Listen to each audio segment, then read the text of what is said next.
Hey, this is Tyler with TJAC Survival and Survival Dispatch. I'm here with my friend Phillip Liebel, and we're gonna show you some cool stuff, so stick with me.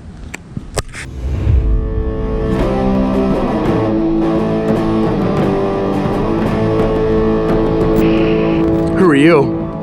I'm Phil. I'm Phil.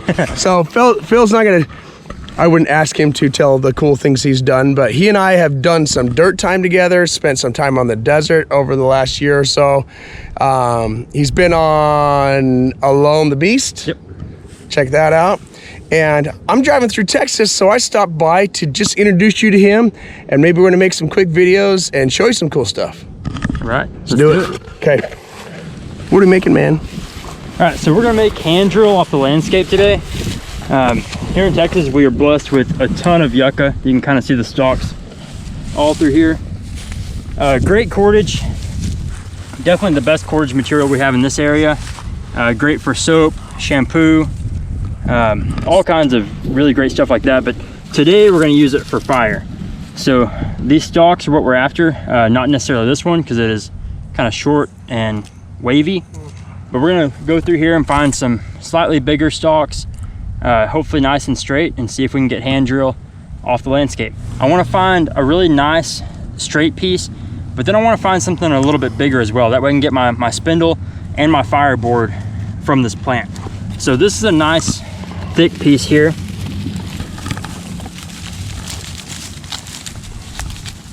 I'll cut this down, not all the way to the ground because it'll still have some moisture. If it's down too low. So I'm also looking for a piece that has been dead for a little while. Not necessarily something that's green from this year, but maybe about a year old. So this piece looks about perfect. I'll cut off this extra.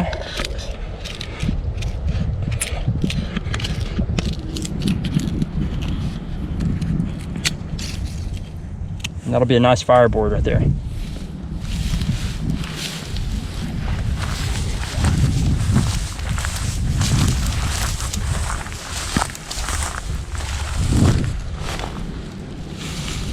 So I just want to check and make sure that my spindle isn't going to be too close to the same size as my fireboard. I want to make sure I have enough room to cut a notch in there. And I think this piece should work. It's fairly straight, not too big. Good thing is if it doesn't work, there's always more sticks in the woods. Yeah, there's a ton of this yucca around here.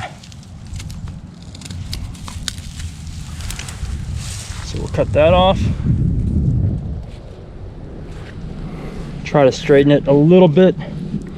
You ever gonna fire harden, straighten it later, or? Yeah, you definitely could. After you get fire, you could use your kit and straighten that over the fire, and then in the future it'll just be that much easier.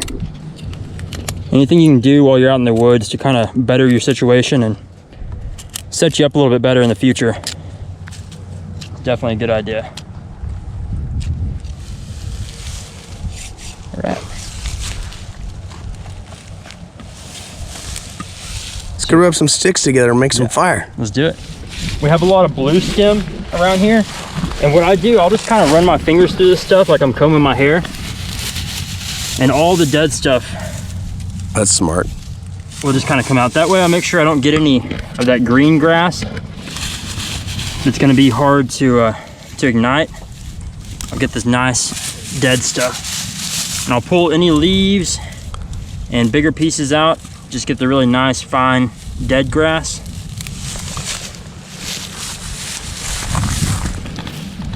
And you can get a decent tinder bundle fairly quickly.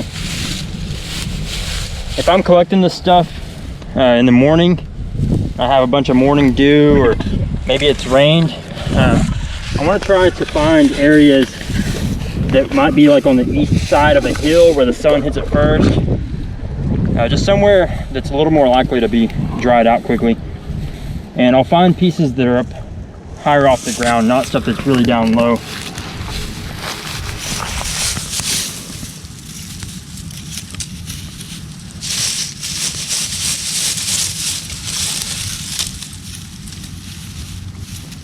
So fairly quickly you can get a really nice bird nest going with this stuff. Bird nest minus the bird. Yep. No eggs in this one. So I am the owner and lead instructor of Primitive Wilderness Survival. And I do everything from like 72-hour emergency survival to full-on primitive living skills. And we're here in North Texas. So if you just go to primitivewildernesssurvival.com, you can find all my listings for classes there. And then we're on Facebook, Instagram, and a little bit on YouTube. I'm hoping to build that up this year. So. Wow, I just stood up and got head rush. Okay, I'll make sure that the links to the stuff that his classes and all that stuff is down in the comment section. That way, if you're over here, if you want to travel to northern Texas, you can come and learn from him. Thanks, Tyler. All right, the sun's coming out, the wind's dying down. Sweet, let's find maybe a little spot down there, something to go bust a coal. Dude, I'm just cool over here. So I just grabbed some juniper off this tree back here, some juniper bark. I'm gonna shred that up. Get all the clumps of stuff out of there.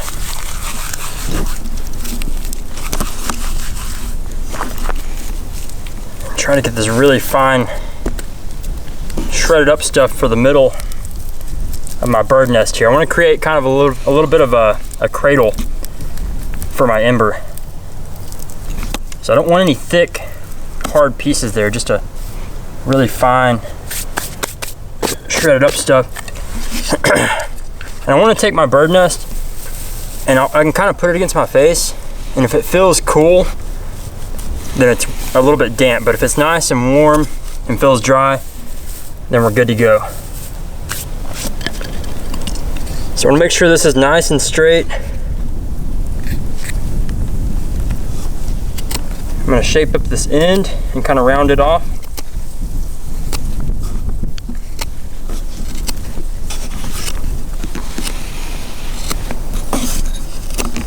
The nice thing with hand drill is it's a whole lot easier to produce these kits if you have no tools at all.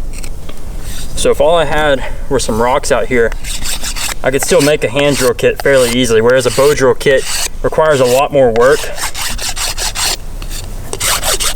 and a lot more processing the wood and shaping everything the way you want it. These hand drill kits go much quicker. So it's kind of a no-brainer here in Texas with all this yucca. And it's really the reason that most tribes all throughout North America used hand drill over bow drill. It's just much simpler and you don't have to mess around with all those moving parts. So I'll make sure my fireboard is nice and flat and level. I'll flatten out the top just a little bit. Create a small divot.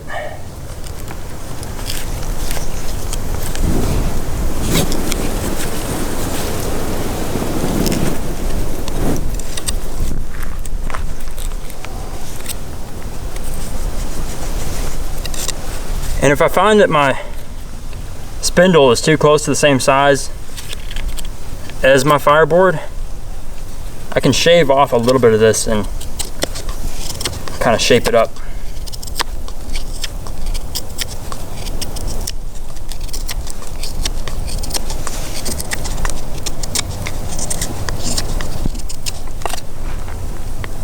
I don't want to remove too much because I'll hurt the integrity.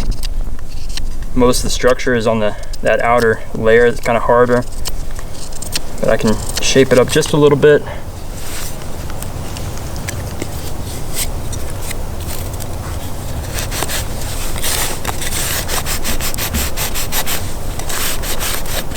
Get a nice level surface. I'll go ahead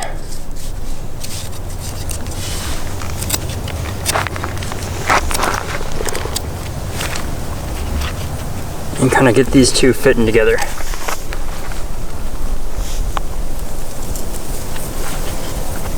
Get that out of the way.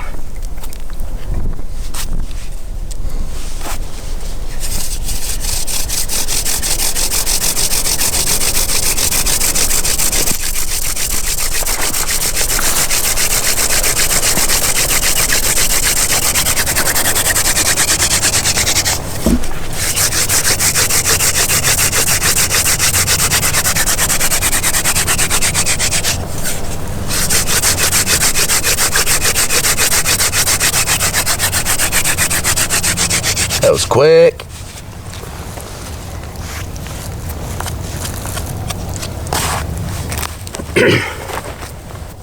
So this is the point of the process. If something wasn't working right, I would want to troubleshoot now and try to solve that problem rather than push through it. I'm just gonna end up killing my hands and wasting a lot of energy that I don't have. So, but this kit seems to be working really good. So I'm gonna go ahead and cut my notch. I'm gonna find the center of my hole with my knife. I'm just gonna roll over the edge, marking a center line.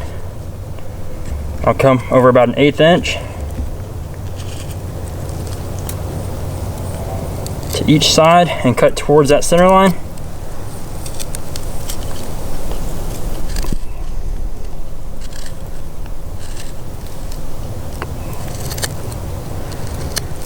I just want to go right inside the lip of that bowl that I'm creating. Kind of create a path of least resistance for that dust to fall down into.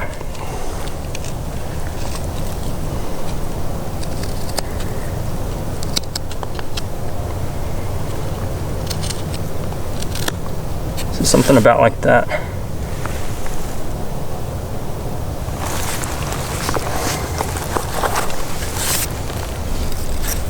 My next step is to find something to catch my ember with. So luckily I have this piece of bark from that juniper.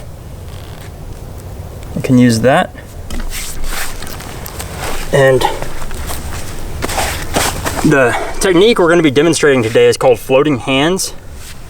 So rather than just going up and down the spindle like you would traditionally, I'm going to try to stay at the top and just float with my hands. The reason for that is in this area, although we have a lot of yucca, a lot of times you'll only find kind of short straight pieces. So you may not have a long spindle like this that you can just go up and down. You might need something, you might need to be able to stay in one area and continue, you know, kind of going back and forth while keeping that downward pressure. So the way we do that is we're not gonna rock our hands back and forth. We're gonna do this motion instead. So when you first start out, the best way to learn that is to kind of hook your thumb into the area between your thumb and your fingers. And then you'll slowly quit exaggerating that so much and you'll end up with this motion. So what that's doing is allowing me to have downward pressure, but then with the other hand, I'm coming back up and staying in one spot. So I'm keeping downward pressure with both hands, rotating my spindle, but still staying at the top of the spindle. So this is a little bit more of an advanced technique. It takes a little while to kind of get the rhythm down and get used to it. But once you do, it opens the door to a lot of different materials that you may not be able to use without creating either a composite spindle or floating. And to start off with, you can just use this to warm your kit up. So if I wanted to learn this, I would start off just using it at this point to warm the kit up, and then I would continue doing it the traditional way. But once you get that method down, you can stay right here at the top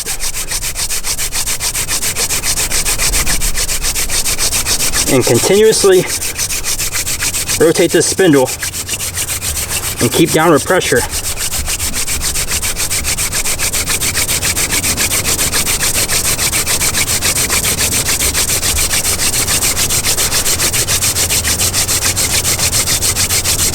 And just sit here and float until you get an ember.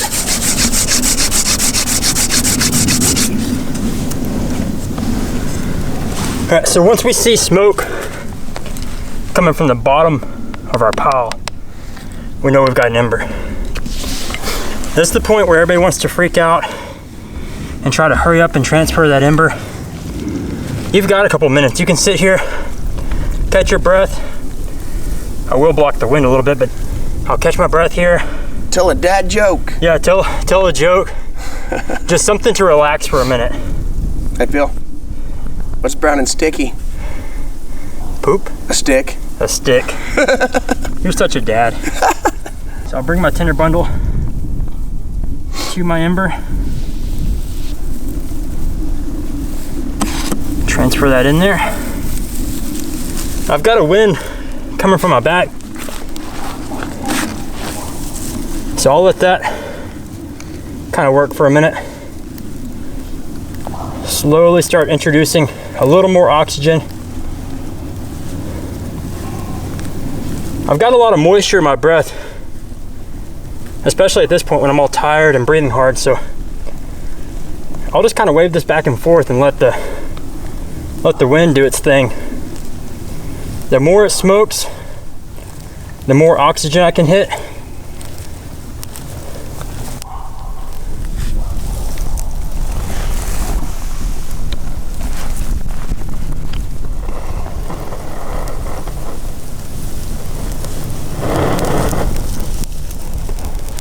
And you did that in like 15 minutes with nothing from scratch. Yucca's good stuff. Phil's the man. Okay, so if people want to come learn from you, where do they go? So you can go to primitivewildernesssurvival.com and I'll have all my classes listed there. Or you can follow me on Facebook and I'll list them there as well. Hi guys. Thank you for watching. Thanks.